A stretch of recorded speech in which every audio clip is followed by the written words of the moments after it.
Good morning, good afternoon, good evening, depending on where you are on this fast forward planet, which seems particularly crazy. It's like layers of crazy, one on top of the other, and they keep adding new ones. I'm Andy Revkin at the Earth Institute at Columbia University, although obviously right now I'm in my Hudson Valley home, about 50 miles north of New York City. Since March, 7 months or so, we've been running among other things, a Sunday show that's designed to take us away momentarily from the headlines and into conversation and songs and stories with some of my great friends near and far. Today, I have the pleasure of having James Keelaghan, who is one of the fine balladeers out there in a very wonderful folk tradition. His best known song, for sure, at least as far as I know, maybe Jimmy, you could say if there's something more profound or well known, it was called Cold Missouri Waters, and it was about the 1949 fire disaster that in Montana, the Mann Gulch Fire that claimed 13 lives of smoke jumpers. And Norman McLean turned into an unforgettable book. And it became the prominence of that incident reverberated in 2013 when 19 smoke jumpers perished in Arizona in a fire defending community near Prescott, Arizona. So Jimmy, it's great to have you here today. And I see Karen Brooks from Heath, Massachusetts is in the studio. I see a couple of my friends. I'm going to bring them in. And we're going to get started. There's some wonderful kind of experts and commentators on the history of wildfire and the future of wildfire in a changing climate will join us as well. But Jimmy, I wanted to start with you. It's great to meet you face to face. Yeah, the wonders of the internet. The wonders of the internet, and as we were just saying a few minutes ago, the upside of Twitter, which allowed us to connect from a distance and find each other. And it's also, I want to mention that it's also National Fallen Firefighters Memorial Day. It happens to be today. This was not something I had artfully planned, but it just happens to be today. So again, it's a good day to recall the, hold on a second, I'm just distracted by something here. It's a good day to recall those who sacrificed their lives and their health in many cases as well, those who even are alive, but the smoke inhalation alone and the emotional challenges that come with being in harm's way routinely are just enormous. So we honor their memory and their current struggles on fire lines all around this planet today as well. So Jimmy, I was hoping you could start us off by playing that song. I don't want it to be like, always calling on someone to play their greatest hits kind of thing, but it is the theme of the day, and that makes it particularly germane. I'm going to take everyone back into the studio for a minute. Hold on 1 second while I do that. And we'll see you in a minute, Donna. Hold on. Give me 1 more second. There we go. Yeah, so and I did want to ask you how the song came about. Well, it came about because I'm an inveterate reader of books, and I grew up in Calgary, right? And we're right up against the Rocky Mountains, and Mann Gulch is not really all that far from where I grew up, and it's so the Mann Gulch Fire is part of the lore of the part of Canada that I came from. As a matter of fact, when my dad came from Ireland in 1952 and started working in the oil fields up in Devon, Alberta, one of the first stories he heard about the area were about these smoke jumpers that had died 3 years before. And by the way, I'm showing there's a Forest Service summary of this event that I'm showing on one screen here now while you're talking. And so it was known, and I'd been to Mann Gulch, and then in the time of the 90s, I'm a bookstore crawler, and I had a good friend who worked at managing a bookstore in Calgary, and I'd walk in every week, and he'd go, "Okay, this week you should read this one," and he handed me Norman McLean's book, and I devoured it. And then when I'm writing story songs, because that's sort of what I'm known for, is I write a lot of songs that are based on historical events or stories that are told to me or whatnot. It takes me a long time to come around to the point of view that I'm going to tell the story from. Once I sort of find the point of view that I'm going to tell it from, the songs tend to write themselves. And so with this one, the thing that struck me about MacLean's book was that the main protagonist in the fire and the whole story, Wagner Dodge, he's not really in the book. I mean, he's there. I think when MacLean, in the first chapter of the book, he actually reprints an old story, and it's about a ghost, and that's in fact what happens to Dodge throughout the entirety of the book. Dodge is almost in the book as a ghost.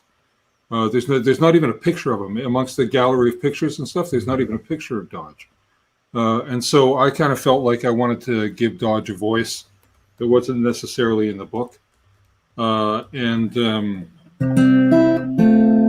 so the song sort of starts on Dodge's deathbed, because he died 5 years after the fire. He died at the age of 38 of cancer.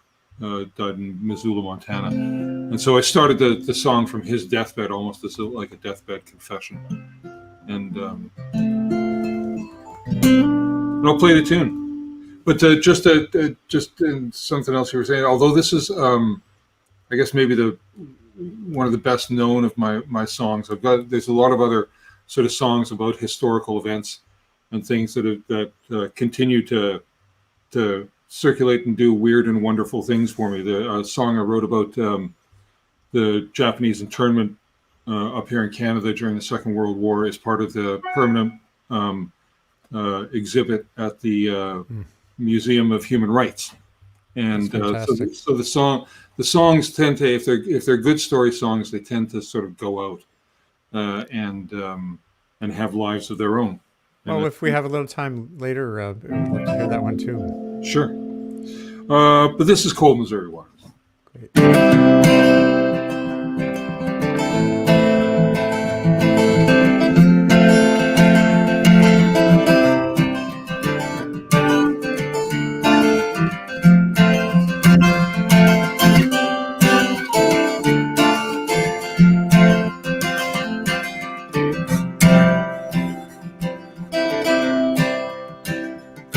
My name is Dodge, then you know that, 'cause it's written on the chart there at the foot end of the bed. They think I'm blind, or I can't read it. I've read every word, and every word it says is death. So confession, is that the reason that you came? Get it off my chest before I check out of the game. Since you mention it, well, there's 13 things on the name, 13 crosses high above the cold Missouri water. August 49, West Montana, the hottest day on record. The forest tender dry, lightning strikes in the mountain. I was a crew chief at the jump base. I prepared those boys to fly. Pick the drop zone. C-47 comes in low. Feel tap on your leg that tells you go. See the circle of that fire down below. Yeah, 15 of us dropped above the cold Missouri water. Gauge the fire, yeah, I'd seen bigger. So I ordered them to side hill, and we'd fight it from below. We'd have our backs to that river. Yeah, we'd have it licked by morning, even if we took it slow. But the fire crown. Jumped the valley just ahead. There was no way down. Headed for the ridge instead. Too big to fight it. You have to fight that slope instead. Flames one step behind above the cold Missouri water. The sky had turned red. The smoke was boiling. 200 yards to safety, death was 15 yards behind. I don't know why, I just thought it. I struck a match to waist-high grass, running out of time. Tried to tell them, step into this fire, I said, we can't make it. This is the only chance you'll get. But they cursed me, ran for the rocks above instead, and I lay face down and prayed upon the cold Missouri water.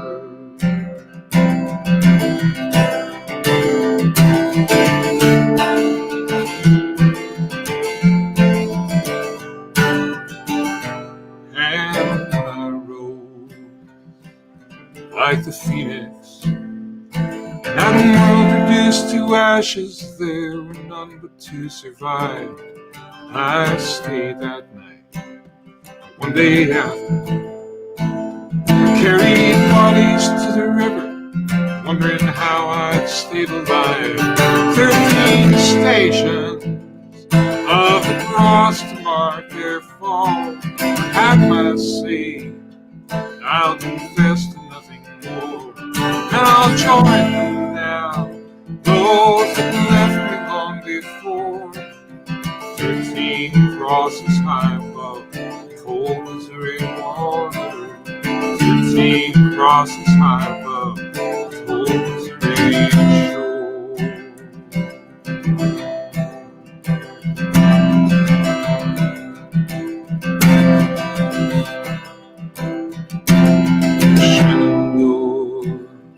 I long to see you the way you roll the river.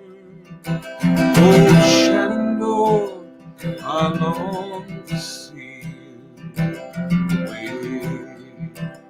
around the way across the wide Missouri.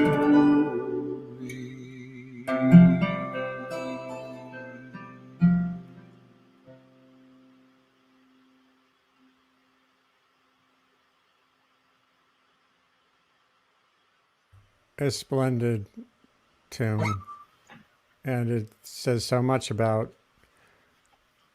what we forget too often, which is the largely invisible sacrifices that are made to protect us from environmental stress. This was, a more remote area, but right now in California, Oregon, early in the year, in the fire season in Australia, all of southern Australia was basically on fire, and the people who just thanklessly put themselves in harm's way, often protecting structures that shouldn't have been in the woods to begin with. We build vulnerability around the world in ways that are creating a lot of the disasters that we see. Disaster is not natural. Fire is natural. Disaster is what we create by getting in harm's way. And that song just is such a helpful reminder. I did mention that I think it got a renewed burst of interest in 2013. Did you interact at that point at all with the firefighting community much? Or have you interacted with the firefighting community over the years as a result of the song? I have, because the song has become a bit of an anthem amongst wildfire fighters. And so the song crops up every year when there's big wildfires, or when there's or if there's a disaster and whatnot. But 2013, I think I was actually at the Wildfire Fighters Convention that they held that year in Kelowna, British Columbia. And they hired me and my sideman Hugh McMillan because we were on tour out there, and it dovetailed with this. So we actually did a night of music for the assembled firefighters, and of course they wanted to hear that song more than anything else. And then oddly enough, John McLean was the keynote speaker, and John and I had been communicating back and forth over the years, and so I got to hang with John a little bit and talk fire, and then we were going to be heading off to where our next gig was, but we all went out and they were bringing in a huge water bomber on the lake to demonstrate to the assembled firefighters. So there was a bit of drama. It was this huge. I can't remember what model it was. Came down on the lake and scooped. But yeah, I have had contact. Yeah, and then there's this fairly young organization. It's wildfire. It's Firefighters for United for Safety, Ethics, and Ecology, and a big chunk of what their push is, it's around changing how communities relate to the landscapes around them, so that firefighters aren't forced into harm's way again to defend the indefensible. Yeah, and it's very interesting when you go to California, or you go to British Columbia, and you compare that to Australia, right? That Australia, houses out in the bush. The bush doesn't come anywhere near the house. It's all cleared back. All the houses have metal roofs. It's amazing how because they have to be, because wildfire in Australia is even more frightening than wildfire in North America. Yeah. But just how late it is for communities in North America to come to that understanding that if you want to go live in the woods, you can't actually live in the woods. Yeah. You would think, in Trump's business about raking the leaves is ridiculous, but there is another side to this issue besides global warming, which I've written about for more than 30 years, climate change. But our relationship to the land, our understanding fuel loads and the like is a big part of this as well. It's not about raking leaves, though. Although raking the leaves around your house, actually, it is about. That's a good idea, but not raking the forest floor. So I want to bring in a couple more people because I see we have a wonderful gang here assembled. You saw Karen Brooks a minute ago and David Ross.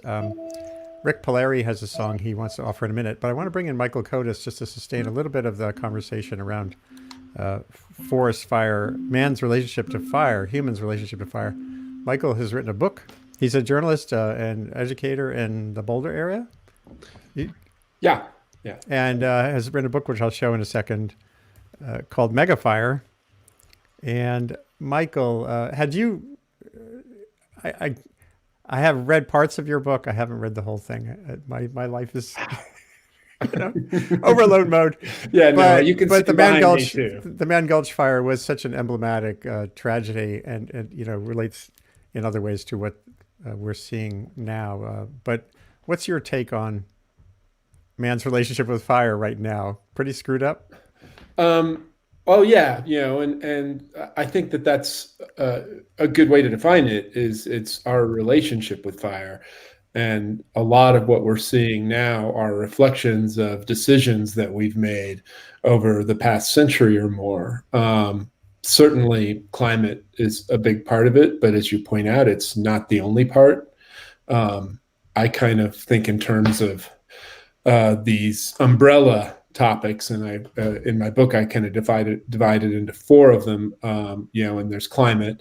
There is the buzzword now, forest management, but that does play into it. In the United States, we usually think in terms of that as excess fire suppression, where in some forests where we put out fires for a century that normally burned every 5 or 10 years, it's not difficult math to figure out you'd have a lot more fuel in those forests. So when fire does come back to those forests, it behaves differently. But another huge issue is development and where we choose to live. There are estimates now that a third or more of U.S. homes are in what we call the wildland-urban interface, where flammable landscapes abut homes, development, resources that we're dependent on. So that's a huge driver in our fire problem, both because we introduce ourselves and our property as new fuel loads in these landscapes, but also we become the primary fire starters. And Right. A lot of new research shows that across the country, more than 85% of wildfires are started by humans, and almost the entirety of wildfires that destroy homes are human starts. I got to show something here while you're talking. This is this set of satellite images of Paradise, California, one of the neighborhoods there, that shows so potently what you said about us adding to the fuel load. When you look at what happened there, it was. Let me just make this. Oh, I was clicking the wrong thing. Here we go. So here's a neighborhood built pretty recently in a fire in the woodlands, in an area with decades of fire suppression and risk of fire ignition. And after that fire swept through, look at the trees around there are still intact. In fact, they're largely not even charred. It was the houses that burned. And I think it was Stephen Pyne, who's I think going to be on the show in a little while, who said this was an urban fire in the middle of the woods. It wasn't a forest fire. Yeah. And that happens. It happened here in Colorado several times over the last few years, but the most notorious, which I read about a lot in my book, is the Waldo Canyon fire that burned into Colorado Springs. And that's a fire that burned for about a week before it moved into the city, but then it transforms from being a forest fire into an urban firestorm. And there's a fire researcher who I think you've dealt with too, who I've talked to quite a bit, named Jack Cohen, who talks about the home emission zone. And Jack had told me, while you're doing your research, if this hasn't happened to you yet, it's going to. You're going to go to one of these scenes and you're going to walk past trees that normally would have burned in a forest fire, and they will still be green and unburned, to houses that are rubble and have burned right down to the foundation, because the fire now has found a preferable fuel source. It's going to jump from home to home rather than tree to tree. And that happened to me at the Waldo Canyon fire, where I didn't just walk past trees that were unburned. I walked past flower beds where the flowers were still blooming, right up to these destroyed homes. Yeah, Jack Cohen, I'm just showing a YouTube video of embers and a house, and you can see all it takes is one little area. If there's a roof vents, these soffit vents are particularly terrible place for one little ember to get inside the house, and then the whole thing goes. These ember experiments are just super scary. They are, and they call them ember attacks, and we saw that happen in Santa Rosa, and a number of the really serious fires in California, where like in Colorado Springs, most of the people who lost homes did not realize they lived in the wildland urban interface. Right. Most of the fuels are either their homes or their decks or cedar rail fences, or plants that they planted there as landscaping. They felt they lived in the city or in a suburb far from a national forest. And then you see an ember attack like this, and you've got these fist-sized, flaming, effectively mortars or rockets that are traveling more than a mile to land in the actual city.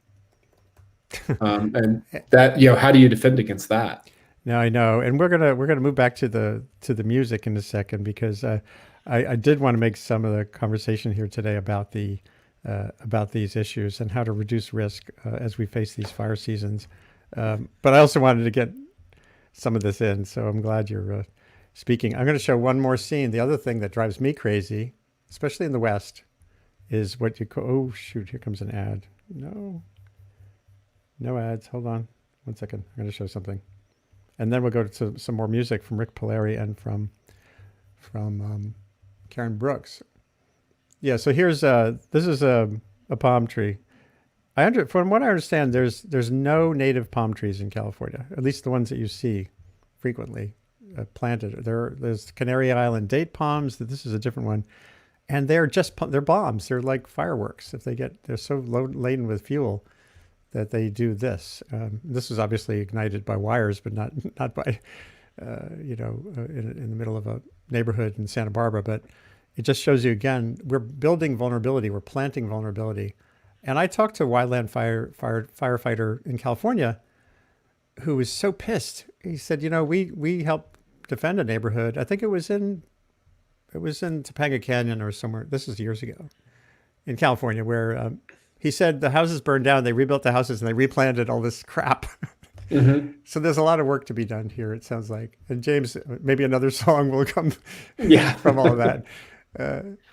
Jimmy, do you have one more? Do you have a short song you could slip in before we add? I'm going to bring in Karen and Rick Polari, who have some ideas for songs along these lines. Doesn't have to be about fire. Okay, because I write a lot of disaster Good to see songs. you. Hey, Rick, how you doing? I love it when that happens on this show. Long time no see. Yeah. I write a lot of songs about disasters and history. So, but they tend to be longer ones. So here's just a newer one that's shorter.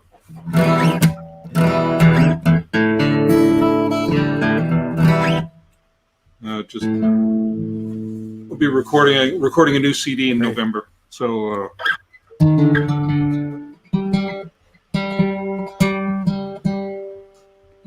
But Rick and I, actually, the only time that Rick and I meet is down in Australia. Well, I'll bring in Donna Nestler, she's an Australian too. Whoops, Donna, where are you? Oh, maybe she's frozen. We'll hear from Donna Nestler in a minute too. The coolest thing about that, James, is that we met at the Port Ferry Folk Festival. And what James did was just so beautiful. I mean, here we were, a bunch of people. We were in a foreign land. We didn't, we were just there the first day, and we had to do a showcase of all the foreign visitors. And James came by and smudged everyone and gave us all a blessing and a welcome. And it was just such a beautiful thing that he did that made everybody just feel right at home, and it was a really wonderful thing. So I thank you for that. And then the rural fire department descended on me to put out the smudge. Yeah. Put out the smudge.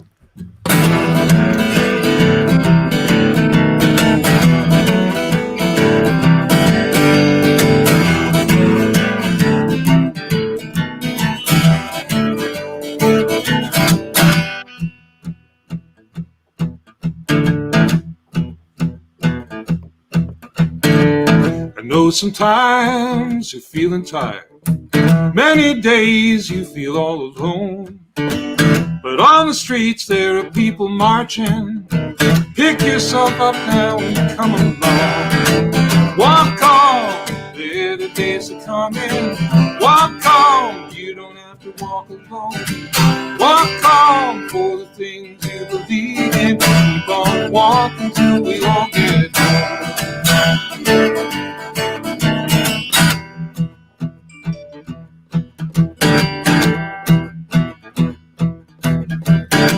One step forward and two steps back. Many days, that's how it goes. But now I'm talking about a new tomorrow. Stand up, buddy, let's hit the road. Walk on, better days are coming.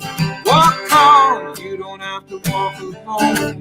Walk on for the things you believe in. Keep on walking till we all get home.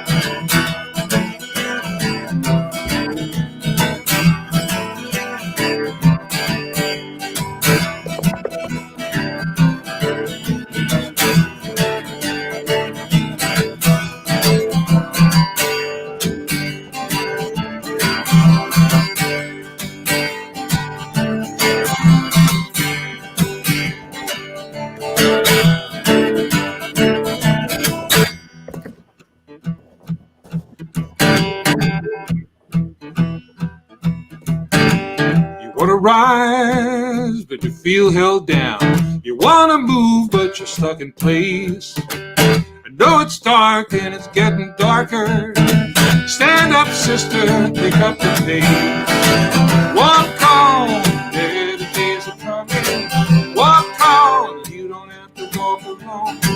Walk on for the things you believe in. Keep on walking till we all get home.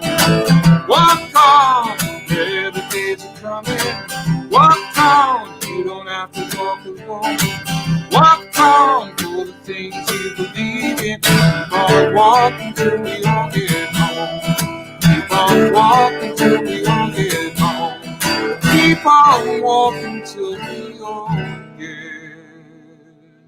home.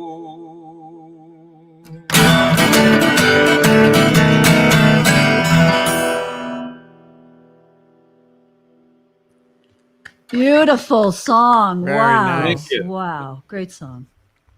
So Karen Brooks in Heath, Massachusetts. I know you have a grandchild running around soon. No, And- my 11-year-old worker is coming. We're Oh, gonna your go 11-year-old work on worker. Yeah, Ah, okay. we've got a time frame here. He's back in Oh. school, so I got to use him when I can.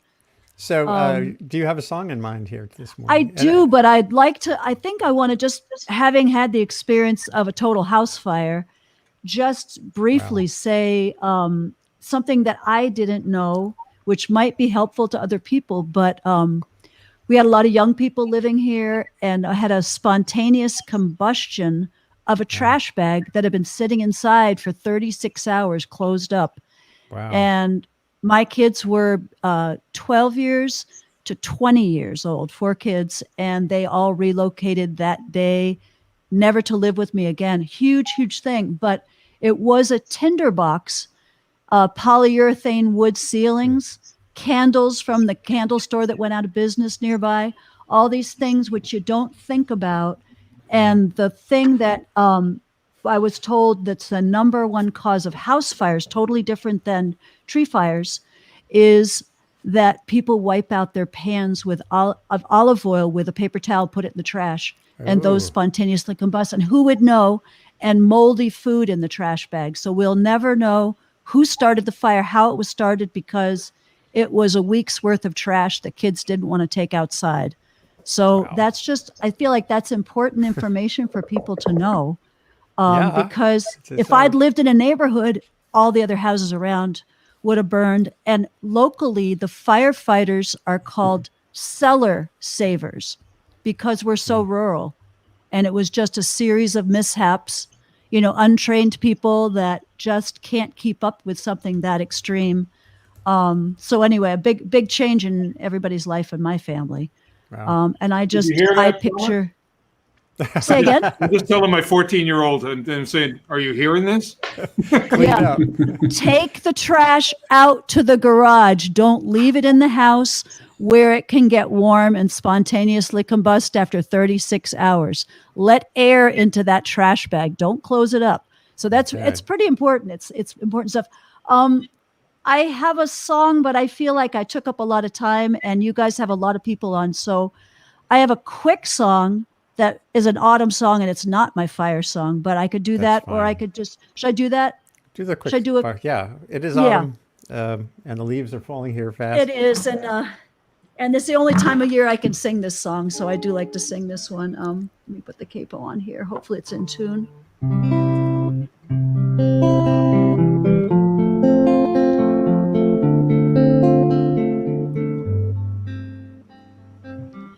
It's autumn time, harvest moon and pumpkin pie, warmth of the sun, end of summer going home. Leaves are falling now, bits of gold against the sky.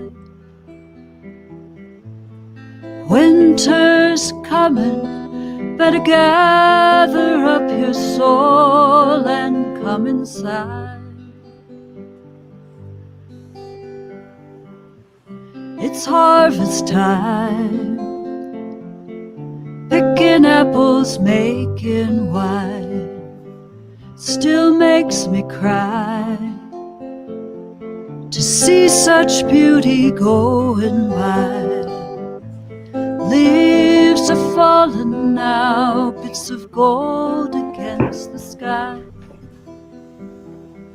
Winter's coming, better gather up your soul and come inside.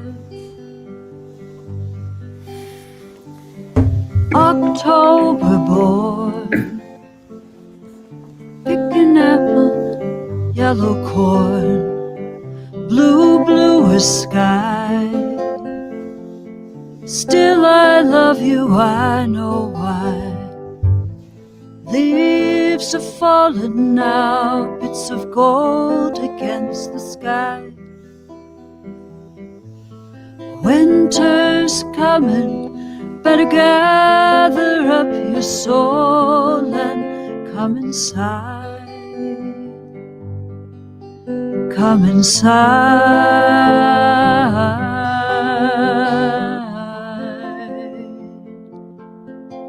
Come inside.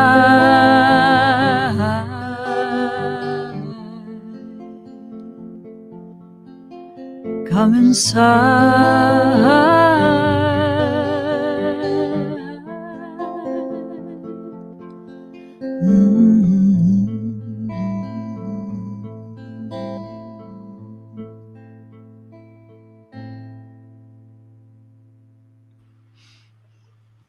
Thank you. Beautiful. Beautiful. Thank you.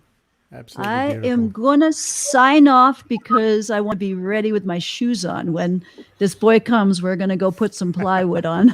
Okay. All right. Stay safe. Nice when to you're see doing you all. that. And the girls will be here next weekend. Good. Melissa and Lori. So you should get the three of us. All right. Awesome. Have a great day. See y'all Stay s- soon. Nice to meet you, Karen. Thank Yeah, you. great. Bye. You too. Thank you. Nice to hear you guys. Bye. Yeah, her singing is so great. I do miss our Breakneck Ridge Review. We had this roughly quarterly assembly of Hudson Valley musicians, and we haven't met face to face in a while now. Rick, Michael Kodas, I think you had a thought that you wanted to slip in related to your work as well before we go to the next song. Oh, well, sure. Yeah. I'm a senior editor at Inside Climate News now, which is free. So there's no reason not to be reading our material or looking for it with our partners across the country. But we've done quite a bit of wildfire coverage in the last year, and so much of it that is significant is not in the United States. Obviously, most people saw the horrible fires in Australia that kind of kicked off 2020.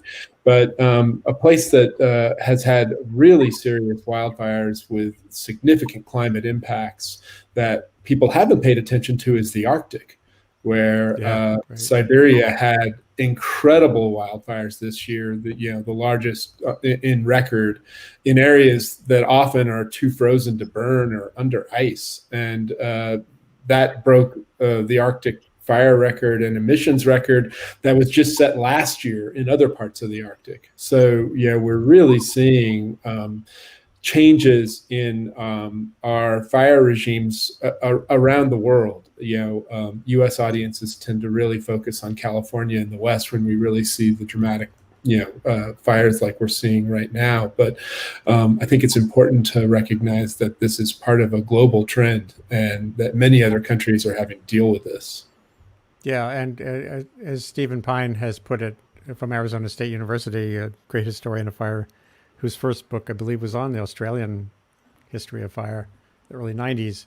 He says we're living in the Pyrocene. We're not in the Anthropocene, the Holocene, the Pyrocene, because everything we do right now is powered by energy, whether it's burning coal or oil or gas, or in this case, getting fires out of control. So expect more before there's less, unless we figure out how to reverse the expanding bullseye we've been building in these areas too. So thank you, Michael, for your insights. And if you want to hang in the green room a little bit, you come on later. That'd be awesome. We have a couple more musicians who are going to be coming on. And in the meantime, Sure. So hang in there. I'd love to keep talking about this. especially because I do think Stephen's coming on too, and Tim Ingalsbee, I'm pretty sure, is coming on from the Firefighters group. Rick, you had a song you wanted to offer about planting trees, not burning them.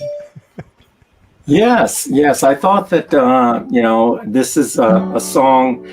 It's kind of funny because I was thinking about the conversation and how fire has really probably has touched all of us, at some point. And I had my family had a terrible fire. This was many years ago now. My parents were helping my grandparents fix up the house, and the house caught on fire early in the morning. And my mother had 75% of her body burned. And she was in a coma for a long time. And my grandmother ended up passing away. She wasn't burnt in the fire, but it was a result of the fire. And this song that I'm going to share with you is the song that I sang in the graveyard for my grandmother. And we were putting her to rest there, and there were all the tall trees around. And especially in the old country, people remember people by planting trees, remember lives. And so I wrote this song about planting trees. When it's time to leave this earth, give my ashes to the dirt, dig a hole on a mountainside and plant a tree with me inside. Plant a tree, plant a tree, plant a tree, and think of me. I'll be standing by your side. Plant a tree, I'll never die.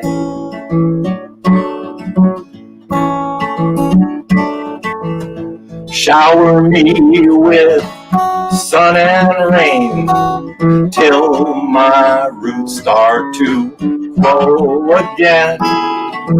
You won't miss me when I'm gone. No, I'll be with you all year long. I'll be there in the winter, I'll be there in the spring, from the first snowfall till the robins sing, through the hazy days of summer until the last leaf falls.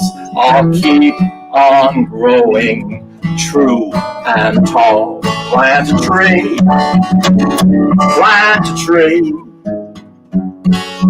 plant a tree, and think of me. I'll be standing by your side. Plant a tree, I'll never die. Years will come and the years will go till I'm so old I cannot grow. Then chop me up for wood to burn, but save a seed so I may return.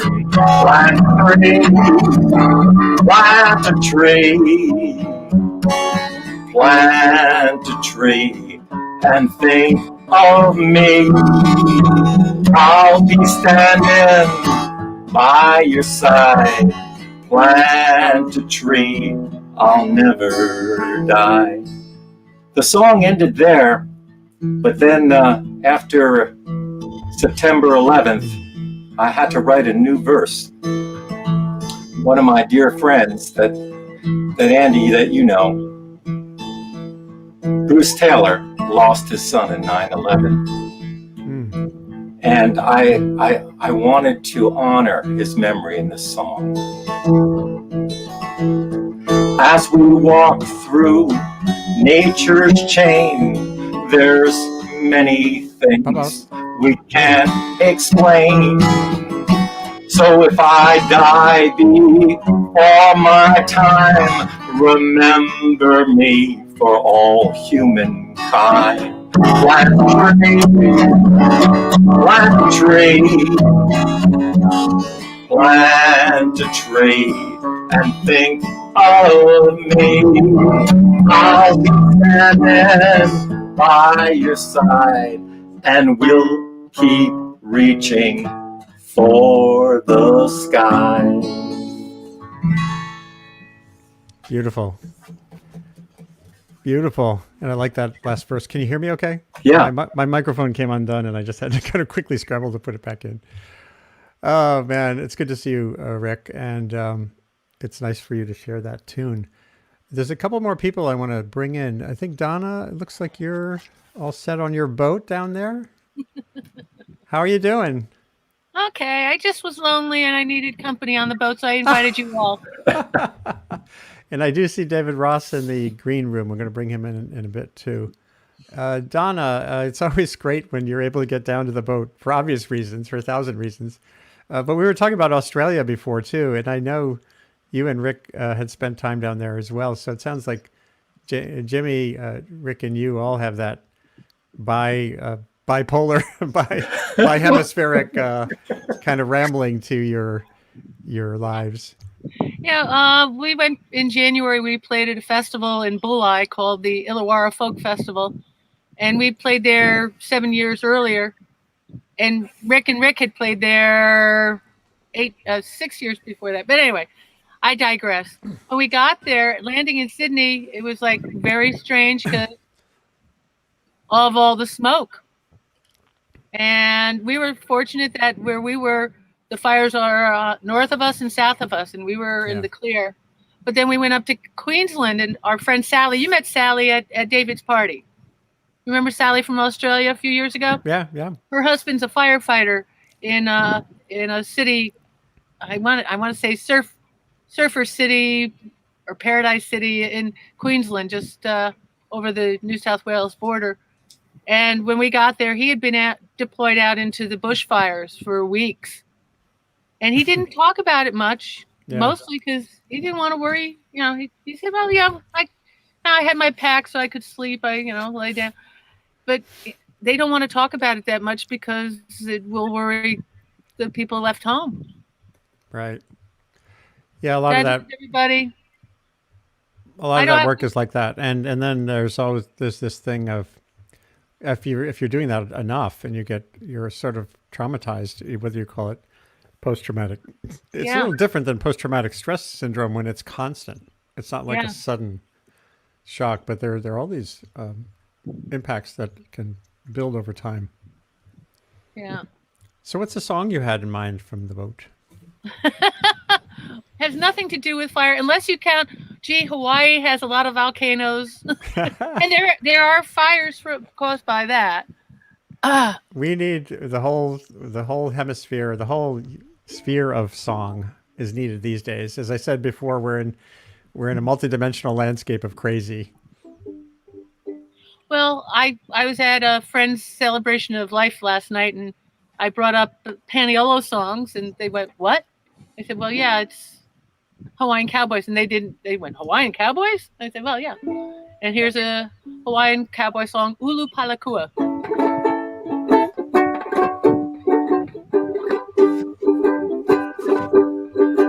Kuala na mahine, a ulu palakua, e neki neki ahi ahi, ka home a paniolo.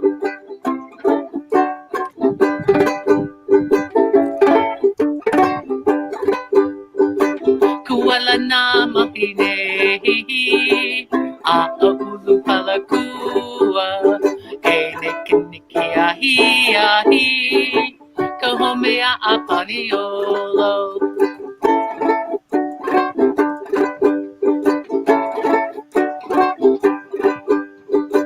Hevei e ku'ulehi, a ulu palakua, ona meka awapuhi, hey beauty ma'aolino.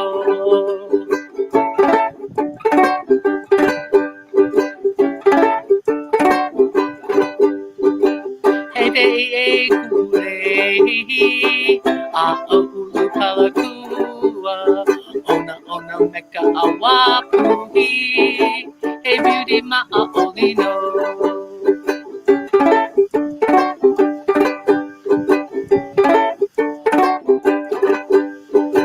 Aina kai kakuana a ulu palakua e niki niki ahi kahome a aponiolo.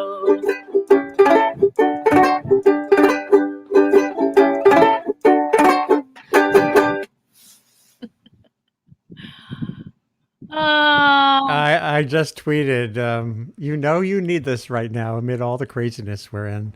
A Hawaiian cowboy song from a boat on Long Island Sound. So hopefully people are tuning in. Hope everyone who's watching can share this with friends and colleagues and anyone who needs a boost right now. And Jimmy, I know you have more to the day ahead of you. Is there one last thought or song that you wanted to offer to us? Oh, sorry. Yeah, good. Let me just see. Well, Karen talking about fall, so I'll play my fall song. And I'm just bringing in, before you start, I'm bringing in a hello from David Ross in Beacon, who's going to join us in a minute. Hey, David. By the way, is that allowed? Sindel talks about you with great fondness, and he says he was thinking about trying to write a song about that fire, and then he heard yours, and he realized it was the perfect song. Yeah, Richard Shindell has roots in Beacon, right up there, or he hangs in Beacon when he's not in Argentina or elsewhere.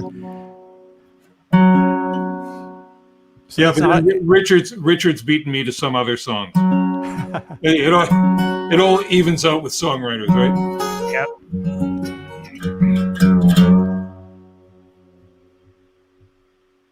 So is that allowed in? I couldn't.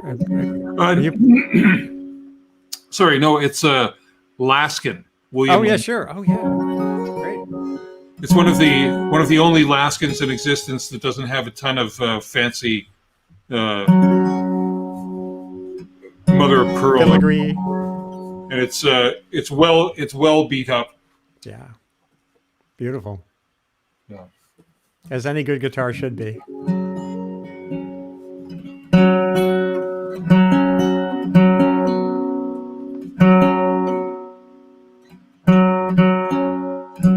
One day, if I come back and I play that song about Kiri's piano, there's a guitar back here that was willed to me by a friend of mine back in Oregon when he passed on. It was his Uncle Eugene's guitar. It's a 1905 Martin parlor guitar that was sunk at Pearl Harbor. Oh my gosh. We can talk about that. We can talk about that guitar sometime. I'll come back. You got to come back on. That means you have to come back on. Yeah, there's a blog post about it on my page if you want to go read up on it. The blog post is called Eugene's Guitar. Anyway, this is my fall song. Nice meeting all of you. Nice seeing you again. You too. And,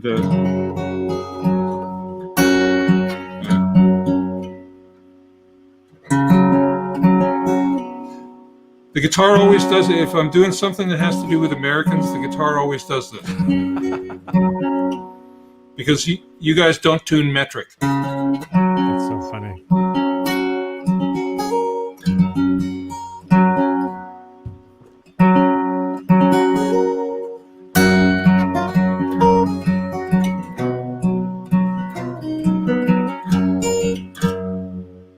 Almost there.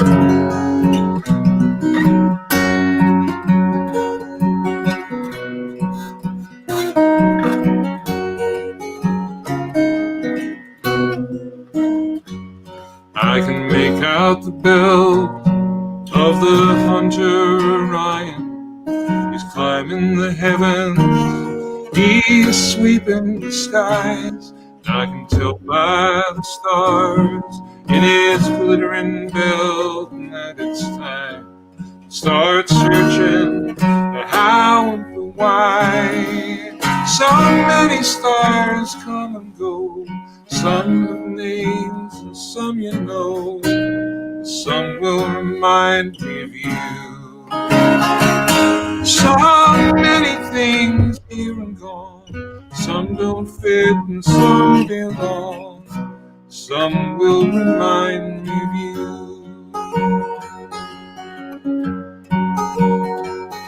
I can feel the north wind make a kick at the window. It's seeking weakness, it tries to come in. And I can tell by the flame of the flickering candle that it is succeeding. Now winter begins. So many winds come and go. Some blow hard, some blow cold. Some will remind me of you. So many things here and gone. Some don't fit and some belong. Some will remind me of you. There's some part of you always will come through. Some small part of my day. Some part of me always longs to be, just can't keep you away. I can tell by the clock on the wall, time's advancing, yes it waits for no one. This much I see, the time is a river, on and we're flowing. We're rocking and rolling till we reach the sea. So many hours come and go. Some go fast and some go slow. Some will remind me of you. So many things here and gone. Some don't fit and some belong. Some will remind me of you. Yes, some will remind me of you.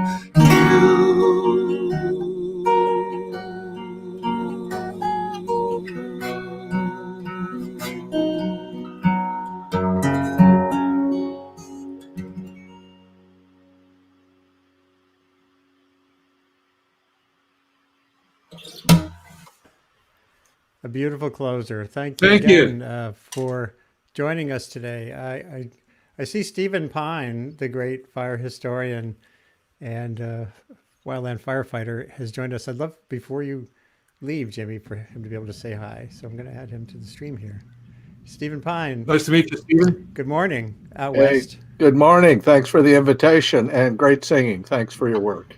Thank you. Yeah, yeah. Jimmy has to get going to do some other stuff, but I just love the idea of you overlapping a bit, because you've both contributed so much to our understanding of fire in different media, and it's great to have you, Stephen Pyne, here from Arizona State, and One wave washes in, one wave washes out. Yeah, and so Stephen, just so you know, you're surrounded by some wonderful musicians and creators here. Rick Polari in Vermont, I believe. Michael Kodas at Inside Climate News, and up in Colorado. Hi, Steve. Megafire. David Ross in Beacon, who was a former curator of the Whitney Museum, who's a wonderful musician and friend of mine and co-conspirator with our Breakneck Ridge Review. And Donna Nestler, a longtime folkie on her boat in the Hudson River. I mean, not the Hudson River, the Long Island Sound, Mamaroneck. I know her from the Hudson River. So Stephen, you know, we are in the pyrocene. We were just talking about this on Twitter. An age of fire. Lauren Isley, essayist who I fell in love with his work when I was in college in the 50s. He wrote an essay basically saying that mankind's adventure on this planet has been a long climb up the fuel ladder, that we're just climbing and climbing up the fuel ladder, but it all relates to combustion of some kind or other. And you've really nailed this for so long. Well, he also described humanity's passage across the earth as a flame, consuming everything and leaving things changed behind. So that's an enduring image. The dark side of that is that Nietzsche also considered us a flame, but it was a rather self-destructive form. So we always have those choices before us. And I'm delighted to be among so many talented musicians, because I am not. I took up the piano when I turned 65, much to everyone's astonishment. And basically, I play the piano equivalent of whistling. And if anybody starts singing, I will bring the entire group down to average.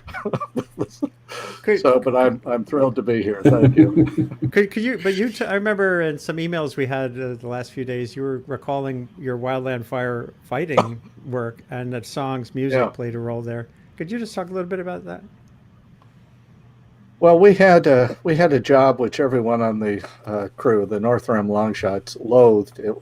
The park had a 13-mile boundary with the national forest, and the forest ran cows on the area, and so we had a barbed wire fence basically to keep the cows out, and the fence was always trashed, and so we would be sent out to repair it, and it was an interminable and generally hopeless and always fatiguing task. And so fence work was the bottom of the barrel as far as daily assignments go.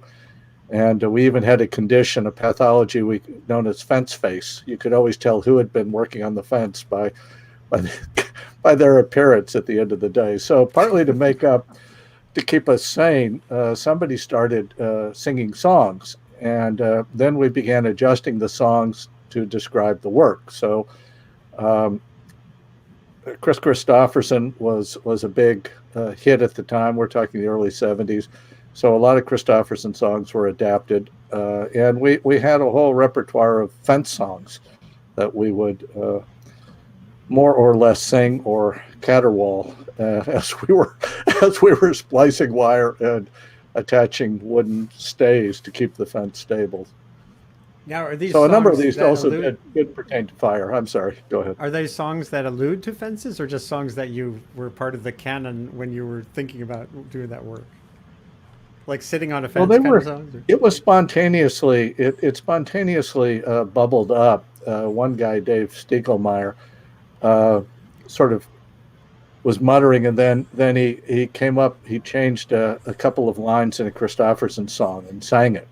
And then that got everybody else. We're sort of collectively pitching in, but eventually somebody has to pull all the pieces together and make it coherent and give it a consistent voice. I mean that in the literary sense. There was no consistency in our singing. I can guarantee you that. But we would often be singing as we went along, bits and pieces, and a lot of them pertained to fire. Yeah. So I realize, today we're honoring fallen firefighters, and there's a tragic mood about it. But for me, a lot of being on a fire crew was hard work, great scenery, and a lot of laughs. I mean, it was not a tragic story. It's a comic story. It's about coming of age. It's about being with a group of people who are doing a hard job. We all liked it. We were all a great camaraderie, and a lot of laughter and fun times. Sorry, I was just going to pop in. I'm sure Steve has seen this, but I don't know if everybody else has. I saw yesterday another tweet went out of a Samoan fire crew, which has these incredible chants and songs, and almost like a Maori haka that they do when they're on U.S. fires. And it really speaks to something that I've found really interesting. I grew up in Kansas, and we have our own relationship with fire. There's a lot of art and music about the prairie fires and fires intentionally set to make pastures more fertile and improve the nutritiousness of grasses. And I've noticed that Steve has written a lot, and I've written a lot about how we can't have this blanket attitude towards wildfire, that we're talking about thousands of ecosystems and trees and many, many different types of forests, and they all have different relationships with fire, and what works in one ecosystem with fire may be totally the wrong thing to do in a different type of forest with fire. And it also speaks to the arts and their relationship with fire on the landscape. And as I've done my work, I've noticed, starting out when I was growing up in Kansas and seeing these amazing artists who had painted fire on the prairie and the songs about fires on the prairie, and then what we've heard here and what I've seen across the country, that we also have really specific arts related to different fires on the landscapes and different landscapes. And we've seen different styles of art and different approaches to art that I think to some degree reflect the type of forest where these fires burned, or the type of landscapes. The art I saw of the grasslands in Kansas and the music that came out of that is very different than what I've seen here in Colorado in the Rocky Mountains or experienced in California. That's amazing. I'm showing the video. I'm not going to play the music right now of the Samoan fire chanters. That's pretty cool. Sorry. No, go ahead. I've been intrigued with that for a while because we have been so deeply and profoundly affected by Norman MacLean's Young Men in Fire. And that, in a sense, created a literature of fire. And now we can't get beyond it. I mean, for 30 years, everything written about fire, almost everything goes back to that. And that is what the experience of being engaged with fire, being on a crew means. And I love the Samoans crew because they presented a very different picture of what being on a fire crew could mean. And we need some of these alternatives. I love MacLean's book, but we've got to move beyond it too. And right now, the big story, one of the big stories in recent days was of the related to prisoners and fire in California. How they're treated, or what their options are, how that relates to their incarceration. The fire crews are of all kinds around the country these days. I've just brought in Claudia Gibson from Wimberley, Texas, which is west of Austin. 10 years ago or so, I wrote about the Bastrop County wildfires east of Austin. And that was a classic case of an expanding bullseye, where communities had sprouted up in terrain that was bound to burn. And you have a hot, dry year, and voila, and 1,000 houses went out in a blink. Yeah. Earlier, we were talking about this expanding bullseye as one of the factors, along with climate change, that it doesn't get as much attention. Politicians don't like to talk about stopping growth, but they do like to sometimes flail their hands about the climate crisis. And Steve, I wanted to get your thoughts. Michael had expressed some thoughts on that too, briefly, before we get back to some music here. Well, big fires are just big fires. They become significant when they interact with society, and one of the ways they're interacting is by burning into towns and killing people. And in fact, I mean, to be not entirely cynical about it, if you want to get attention, public attention or media attention, you have to burn up a bunch of houses, kill people, or involve celebrities. And it could be a celebrity landscape. Otherwise, it doesn't matter. I mean, 400 acres outside Santa Barbara is national news. 400,000 acres outside Winnemucca, Nevada. Nobody knows about it. Right. And so we've been creating additional hazards in addition to everything else. Instead of finding ways to weaken the impact of fire, we're aggravating it. But there's been a lot of research. I mean, I think it's pretty well understood how we can protect ourselves. We don't need $1 trillion retrofit of all the communities. We need to get a handle on where we're building. But a lot of relatively minor adjustments could go a long way to reducing the ember storms that are principally responsible for taking out houses. I mean, it's not so much a tsunami of flame that runs over these places. It's like a locust swarm coming in feeding wherever it's vulnerable, and that's a different problem. And in some ways, I think we misdefined the whole problem to begin with, the wildland urban. It got defined by the wildland community, which saw houses complicating their management of lands. And it could have been picked up by the urban side. And these are really patches of cities with funny landscaping. And if you define it on the wildland side, it's complicated. If you define it on the urban side, it's pretty clear what you have to do to protect them. Right. I'm sorry I didn't get your earlier conversation, so I hope I'm not. No. I showed some video of an ember storm generated in one of Jack Cohen's machine, Yeah. and people hopefully got the message. But it's a message always worth repeating. So David Ross, I wanted to bring you into the loop here. You have been waiting with a tune about the other kind of combustion we do, the internal combustion or in a boiler. Well, I was going to play that, but I think we're running. I'll play a shorter song now. This has been a great show, though, Andy. I've learned so much, and it was great to hear Jimmy and to learn from Michael and Stephen. Really, I know this show is supposed to be about music on Sundays, but sometimes it's just about learning stuff that we really need, that more people need to know. So I'm really grateful just to be able to listen. I was going to play. I was going to play the John Prine Paradise song, but I think I'm going to play Tom Waits song that I'm thinking about these days, because my favorite Japanese tree in my yard just lost all of its leaves in one day, and it doesn't mess around. When it's going to lose its leaves, like boom, they just fall. It's just so beautiful. And so there's a Tom Waits song called "Last Leaf on the Tree." Yeah. Is this sounding okay, Andy? I'm the last leaf on the tree. The autumn took the rest, but they won't take me. I'm the last leaf on the tree. When the autumn wind blows, they're already gone. They flutter to the ground, 'cause they can't hang on. There's nothing in this world that I ain't seen.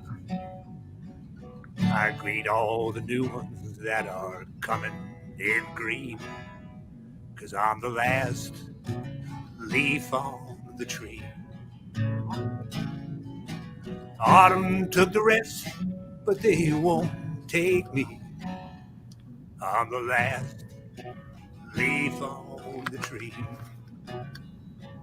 Well, they say I've got staying power here on the tree, but I've been here since Eisenhower, and I outlived even he.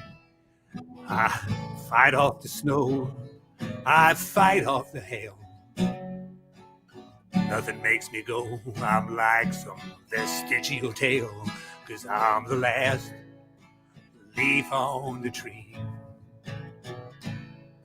The autumn took the rest, but they won't take me.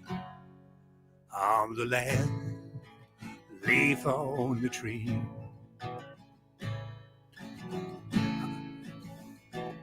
Well, I fight off the snow. Yeah, I fight off the hail. Nothing makes me go, I'm like some vestigial tail. If you want to know how long I'll be here, just ask me. If they cut down this tree, I'll come back to visit you in a song, 'cause I'm the last leaf on the tree. The autumn took the rest, but they won't take me. I'm the last leaf on the tree. Yes, I'm the last leaf on the tree. I'm the last leaf on the tree.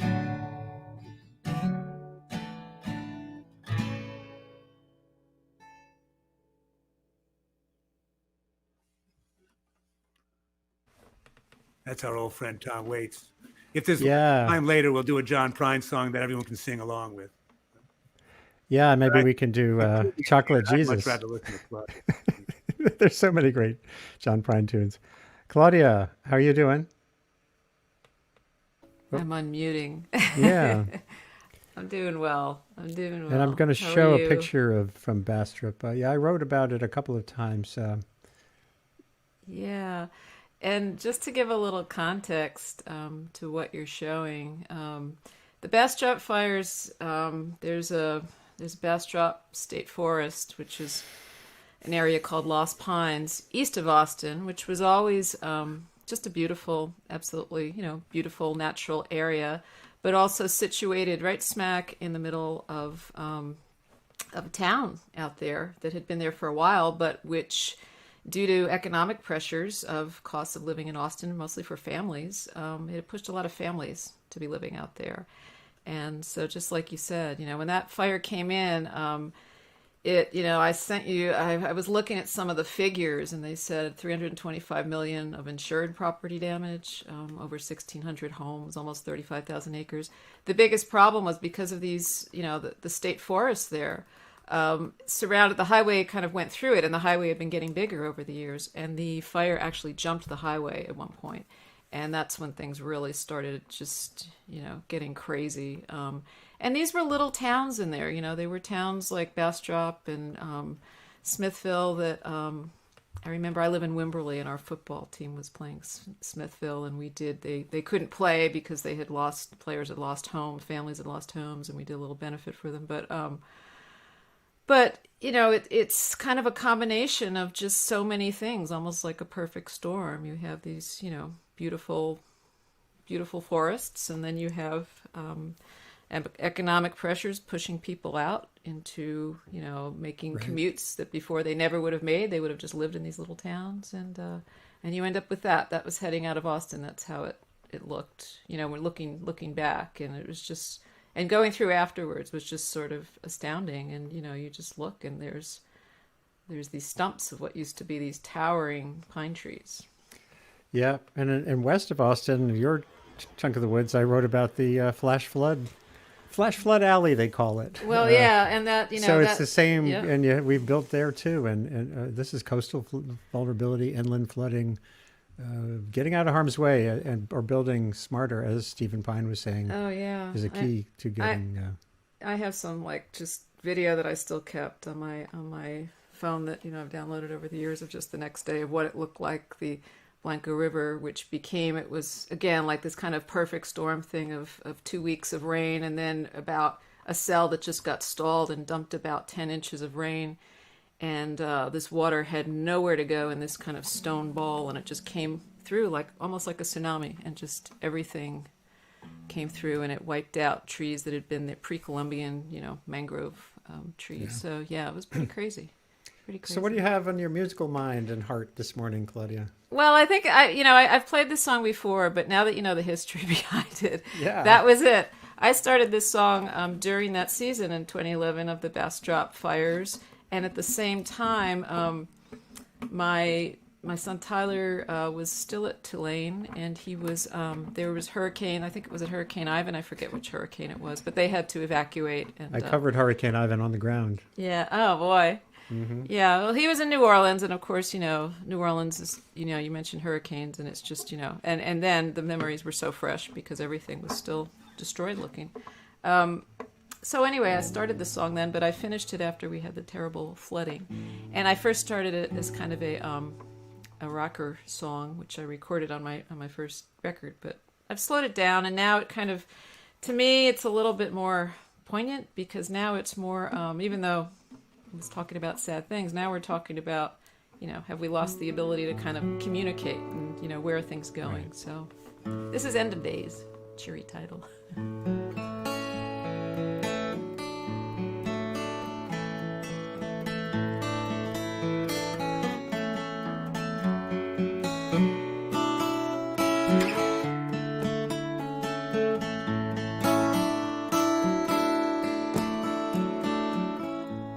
Hurricanes, wildfires, seems like Mother Nature's running wild.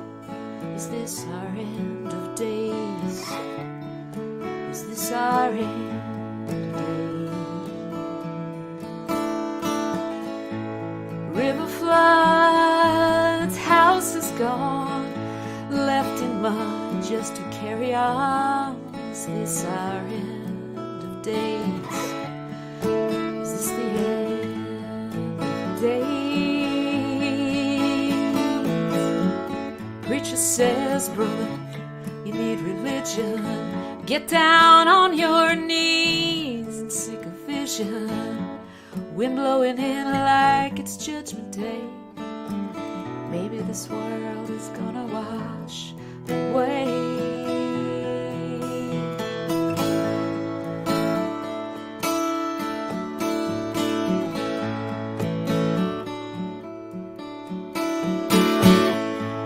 Two by two was his plan. 40 days till they hit the land. Was it the end of days? Seemed like the end of days. Rainbow sky, journey's end. Sent him out just to start again. Was it our end of days? No, not the end of days.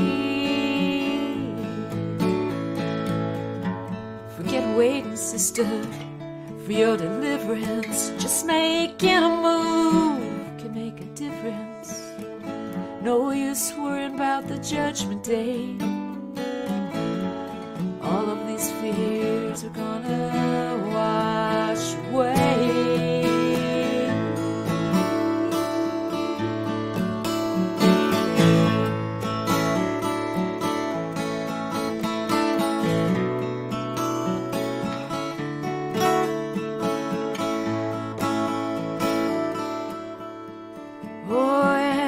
Can't wait, baby, one more minute. I've got to live this life and all that's in it, 'cause time keeps ticking to the Judgment Day. Don't want these years just to waste away. Are we lost, me and you? Where is love? Can we make it through? Is this our end of days? Is this our end of days? Is this our end of days?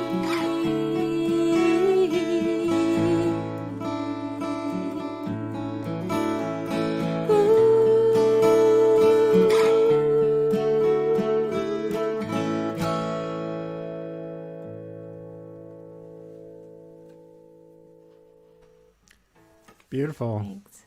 I can't hear that song enough. Thank you. So it's great to have it back here in Really that beautiful. context. Michael, I think you were saying you had been down. You covered that fire on the ground. Yeah, I went down to Texas for the Bastrop Fire, and actually, it was a cluster of wildfires. Bastrop was the worst, but there were at least a half a dozen fires that destroyed properties in Texas at the time, and all kinds of interesting things that all that type of fire cluster brings out. But one that was really fascinating to me that I've talked about with Catherine Hayhoe, who actually brought it up to me, the climate scientist at I believe at Texas Tech, was that in this area that is kind of got a pretty strong current of climate change denial going on, that because a number of these fires were started by power lines, the power company, which had not had a stance on climate change, were suddenly trying to blame these fires on climate change to try to get out of some of the obligations that they might have for the fires starting from power lines. And it was a significant change in the conversation about climate change in Texas, at least with the folks that I was staying with and where I was visiting. And it reflects something that we're seeing going on right now. Whereas I talked about how we have these various drivers of our fire problem that can kind of be put into buckets, and there's a little bit of finger pointing that goes on between the buckets. Some climate scientists that I've talked to recently have referred to the term forest management as a new form of climate change denial. That people that don't want to deal with climate change are now blaming the fires in California on forest management, and obviously all of these things play into the fire problem and into most fires, at least the ones that we hear about in the news. But there does seem to be this trend of of people that have a dog in the fight, looking to move the blame to, well, it's development's problem, or it's forest management's problem, or it's climate change's problem, because the other problems and the solutions that they might demand are going to put more pressure on one group or another. Yeah, the way I look at this is, and I wish I had done this earlier in my career, writing so much about climate change. And I wish the Intergovernmental Panel on Climate Change had a different name, which is climate risk. If you make the question about climate risk, what are the drivers of risk? Risk is the hazard, combustion, times exposure, how many people, right? How many people or how much property, and what's the vulnerability, meaning capacity, poverty, what you build your house out of. And it's a formula, and the hazard can change, which is climate warming is changing the ignition prospects, but the main thing, and then you look at what would reduce risk. CO2 reduction, which I've been writing about for decades, is really important, but it doesn't do anything that will measurably change anything about fire patterns or sea level rise or temperature for decades. And what are we doing in the meantime? We're building communities, and there is an implicit hazard. Lots more people, lots more stuff, and lots more ignition. So when you do it that way, yes, work on CO2 reduction. Say climate change is part of the picture. But if your worry is how many people or how much stuff is going to get burned, nothing about CO2 changes that picture for decades. So it's like, it's the ultimate all of the above problem. And that, unfortunately, when you have an all of the above problem, then you get politicians who can just cherry pick their part of the problem. And I don't know if that relates, Steve, to what you've seen too. And we're going to do one more round of songs. Would be wonderful, even if we go a few minutes late. But Steve, what's your sense of that? Am I overstating the case there for vulnerability reduction? Oh, maybe Steve, you're muted. Hold on. No, I don't think you're exaggerating. In fact, the fire community overall over the last 10 or 12 years or so is going to a risk model. I just assumed it was part of the dominance of economic thinking generally, but they're trying to redefine it. Part of what's interesting, though, I think in the Bastrop case and others, is that the narrative we've had about vulnerability has been one of dumb Westerners, particularly Californians, building houses where there are fires. And we're starting to see the fires going to where the houses are, and not just in places like Bastrop, but Gatlinburg, Tennessee, which, by the way, also was powered by power line failures. So we don't really have a national narrative, and so it's easy to quarantine these off as sort of local quirks. But I will agree with Michael that if you start talking about these other mitigations you can do, which we need to do, you do risk being labeled a soft denier on climate. You're removing, or you're accused of removing some of the urgency behind the climate change. And if we don't get a handle on the climate, it will overpower everything else. But there are lots and lots of things we can do and need to do in the meantime. Yeah. It was kind of a high point in my career, maybe 10 or 12 or 15 years ago, when I wrote a story about fire and only gave one sentence to climate change because it really was a different issue. And I got accused of being a climate denier and a climate alarmist for the same story. There you go. And, there's no win situation there. I think if you're doing that, you're meeting at least the Frank Zappa standard of good journalism, that you've done something to irritate everybody. Yeah, there you go. We're going to go through one last round of songs for whoever wants to tune and sing one. I'm going to do one right now, which is the grander wide view scale tune I wrote about our carbon conundrum. It's called Liberated Carbon. I've played it on here before. I think Michael has probably heard me play it at a Society of Environmental Journalists conference or something, but it's worth us playing now.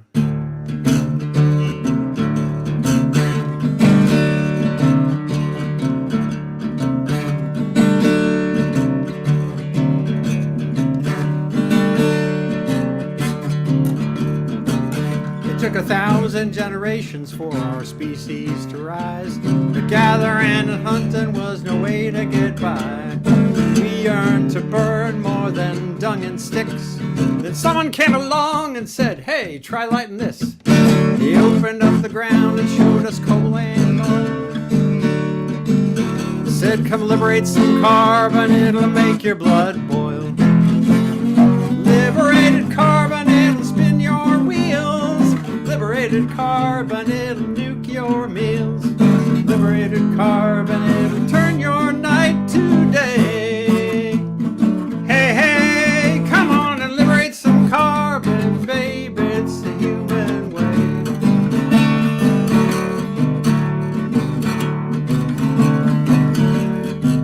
Now I got peat swamp fossils running my TV. BP's Black Label burns in my SUV. We can light up the planet like a Christmas tree. They say that things are getting hot, but hey, we've got AC.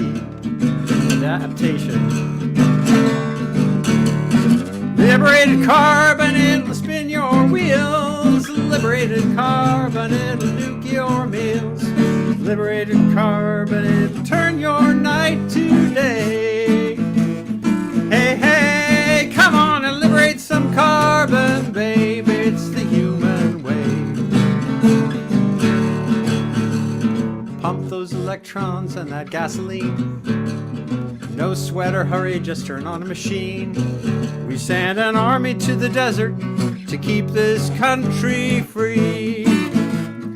Hey, hey, and to liberate some carbon, baby, for you and me. Liberated carbon, it'll spin your wheels. Liberated carbon, it'll nuke your meals. Liberated carbon, it'll turn your night to day. Hey, hey, come on and liberate some carbon, baby. Liberate some carbon, baby. Liberate some carbon, baby. It's the human way. At least for now. Not too much longer. I can only hope.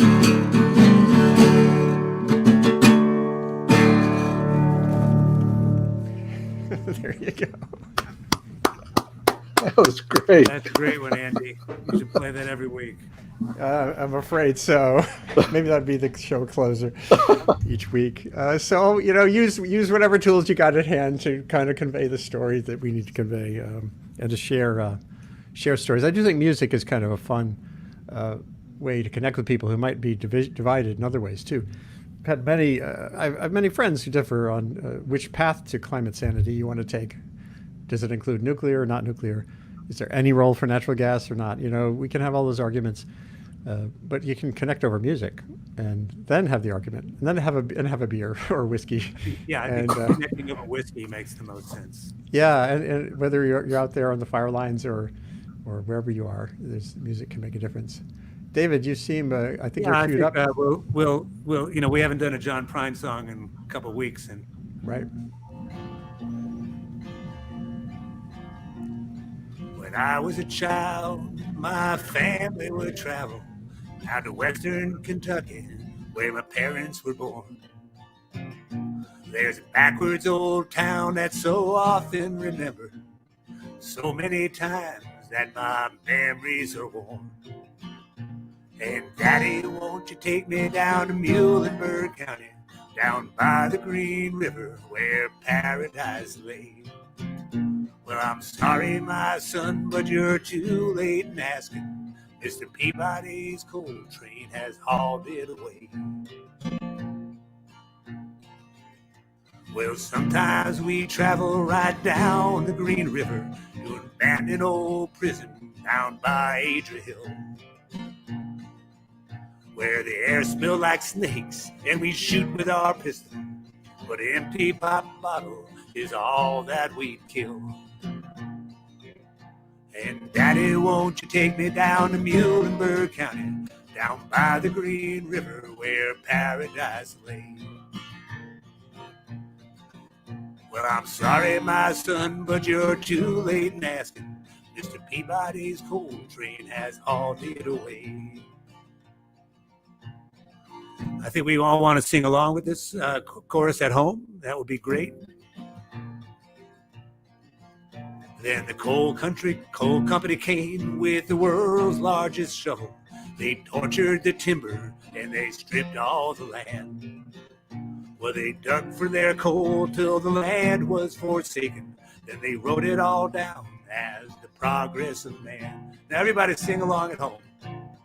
And Daddy, won't you take me down to Muhlenberg County, down by the Green River where paradise lay?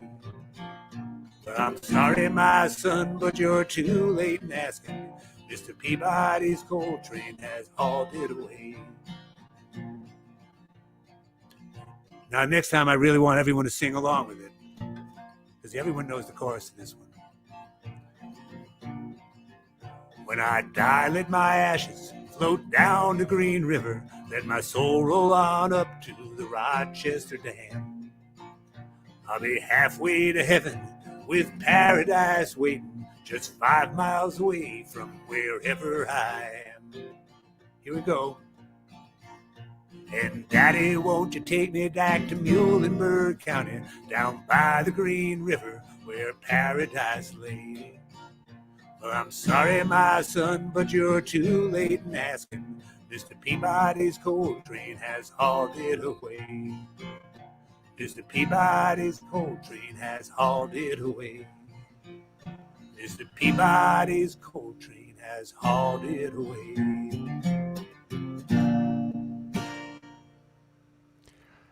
Dear departed John Prine, man, You know, he hung in there as long as he could. one time I was doing some work for the museum, and I was in Mongolia, and I was helping them raise some money to bring their art out of the country. And I said, well, aren't there any American companies here that I can call for maybe to help get some funding done for you? Because very little industry with any money in Mongolia. They said, yeah, well, the Peabody Coal Company is here.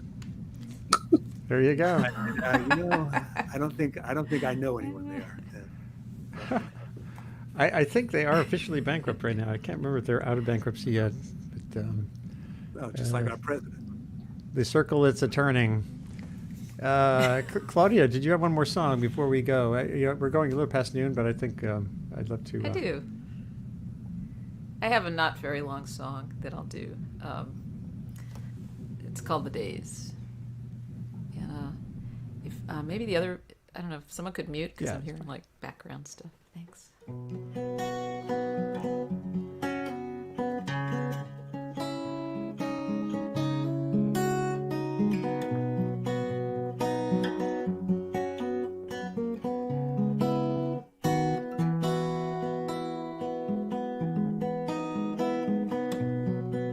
Thinking back to those early days,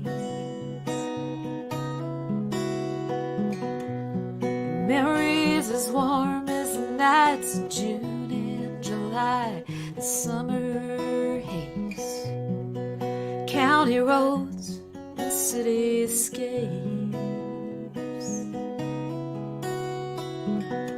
We laughed till we nearly cried, loved so hard I thought that we would break. It was our world and it was our time. We made all our plans to leave the old behind. Those were our days.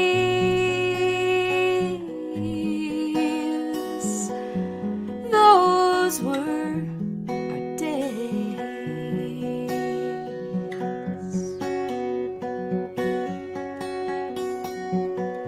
Well, maybe it's not my world anymore. It's burning like a house on fire. I can't tell what all the hurry up's for, but the truth still resonates. The spark in my lover's eye, clear blue skies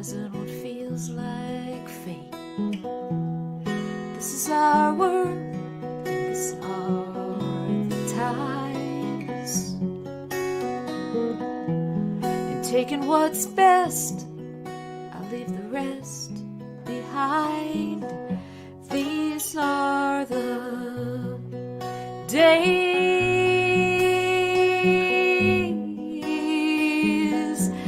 These are the days.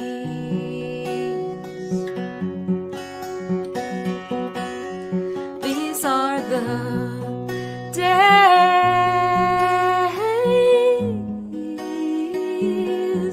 These are the days.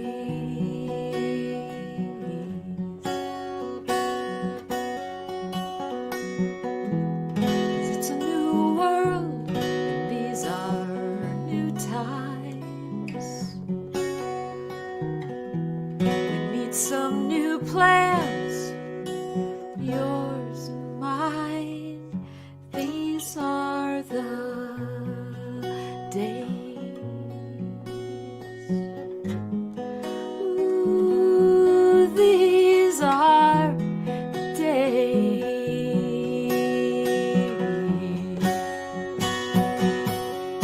These are the days.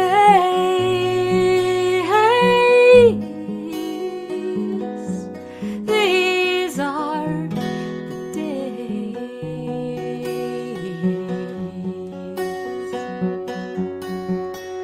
The days.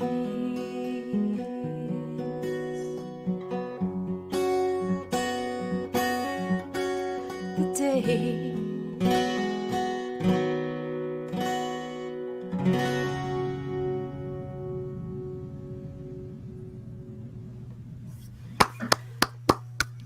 These are the days indeed. Boy, we were just talking about that walking with my wife in the woods this morning. Again, there's so many layers to the complexity around us right now that pausing to reflect, as we do on Sundays on this show, is really an essential part of navigating a year like this and a decade like this, and really on a broad scale, a century like this. As Stephen Pyne has written, we are in the Pyrocene where we are a burning force on this planet. We're heading through 8 billion people by mid-century, probably topping out around 9 billion, the latest estimates. On Wednesday, actually, I'm having two of the world's great population analysts on the show to talk about the latest projections of human experience. That's Wednesday here on Sustain What. But it's just been great this morning to acknowledge and to share stories and songs related to the ultimate frontline workers, those on the fire frontiers around us. I want to just show very quickly the two organizations that are important to think about right now. I just donated some money last night to firehero.org, National Fallen Firefighters Foundation. It's not just wildland firefighters. This is just down the street here the other day, volunteer fire department. We have had to deal with a fire in a historic structure and kept it whole. So here's to the firefighters around us. And here's to this emerging paradigm that Stephen Pyne also mentioned. There's an organization of firefighters. Tim Ingalsbee was scheduled to be with us this morning, but couldn't quite make it, I guess. But FUSEE.org is worth exploring. It's Firefighters United for Safety, Ethics, and Ecology. And basically, don't force us to put out fires that shouldn't have happened in the first place. And how can we manage landscapes more with the landscapes, respecting the realities of those landscapes as we go forward. It's not just about better gear. It's not just about bigger budgets. It's about a new relationship with the earth around us. Thank you all for being here today. I usually read a little boilerplate thing at the end here. And there's the session that's Monday, which is tomorrow. Every Monday, we focus on skills that you can use or spread to foster better communication impact. I'm having two great artists who communicate with cartoons and drawings. You'll see Pat Bagley he's the national editorial cartoonist of the year right now, and a woman, Karen Romano-Young, who goes out on expeditions in the Antarctic and creates books around this. Sustain What is a global online conversation identifying solutions to the complicated, shape-shifting, and epic challenges of humanity's great acceleration, and now the great pause that this virus has enforced upon us. A prime focus is making sense of and getting the most out of the planet's fast-forward information environment It's the one Earth system changing faster than the actual environment. Just think about how you get information and share it now compared to 5 years ago, 10 years ago. And making the most of it is what I'm trying to do here. It's not easy. There's a lot of disinformation and noise and hackery. This webcast is produced as part of my work building Columbia University's Earth Institute initiative on communication and sustainability. As soon as we're done, share the link you've been watching on with friends and circles far and wide. This show gets archived immediately. And get in touch with ideas. Look at that scrolling info bar at the bottom for how to get in touch with me. Stay safe, stay sane, and thanks again to my great guests today, including right now Stephen Pyne, earlier Michael Kodas. Oh, Michael Kodas is here. Michael Kodas, his book Megafire. Stephen Pyne, just search for the word pyrocene, Pyrocene, and the name Pyne, and you'll find his great work. David Ross in his studio in Brooklyn, in Beacon, Brooklyn on Hudson, and Claudia Gibson in Wimberley, Texas. So anytime, you're welcome back on the show anytime. And Stephen, I'd love to, and Michael, we can talk more about wildfire policy on one of the midweek shows. Thanks again, everybody, for being here today. Thank you, Andy. And I'm going to close it. You can depart or hang in for another minute. I'm just going to play one cut that's just different, just to kind of take us out with something a little quieter and gentler, and involving fire. You'll see in the image. So here we go. This is a song. It's an instrumental. Hopefully you can hear it.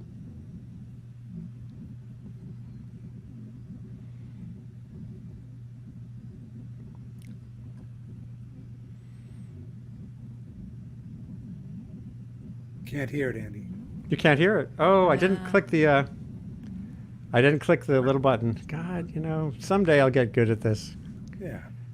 So anyway, thank you all for being here today, and hug somebody near you if you're safe in the same biological circle, and do it from a distance if you're not. Take care, everybody. Bye-bye. Bye-bye.